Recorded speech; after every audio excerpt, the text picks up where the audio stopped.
నమస్తే అండి అందరికీ. ఏకాదశి నాడు పాటించవలసిన నియమాలు.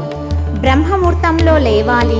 ఏకాదశి నాడు ఉదయాన్నే లేచి స్నానం చేసి శుభ్రంగా ఉండాలి. ఈరోజు ఓం నమో నారాయణాయ, హరి ఓం అనే మంత్రాలు జపించడం మంచిది. సాధ్యమైతే పూర్తి ఉపవాసం పాటించాలి. లేకపోతే ఫలాలు, పాలు, నీరు వంటి సాత్విక ఆహారం తీసుకోవచ్చు. ఏకాదశి నాడు బియ్యం, గోధుమలు, పప్పు ధాన్యాలు తినకూడదు.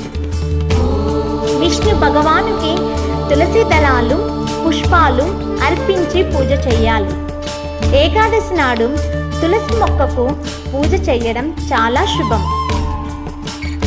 ఏకాదశి నాడు చేయకూడని పనులు ఏమిటంటే అబద్ధాలు చెప్పకూడదు, కోపం, తిట్లు, గొడవలు వద్దు, మాంసాహారం, మద్యం పూర్తిగా నిషేధం, అధిక నిద్ర, ఆలస్యం చేయకూడదు. ఏకాదశి వ్రత ఫలితాలు ఏమిటంటే చూద్దామా. మనసు ప్రశాంతంగా ఉంటుంది, పాపాల నుంచి విముక్తి, కుటుంబంలో శాంతి, విష్ణు కృప లభిస్తుంది.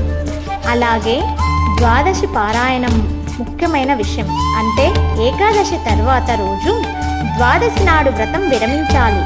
ముందుగా విష్ణువుని స్మరించి తులసి తీర్థం తీసుకొని తరువాత భోజనం చెయ్యాలి.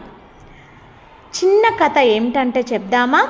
శాస్త్రంలో చెప్పినట్టుగా ఏకాదశి వ్రతం శరీరాన్ని మాత్రమే కాదు, మన ఆలోచనలను కూడా శుద్ధి చేస్తుంది.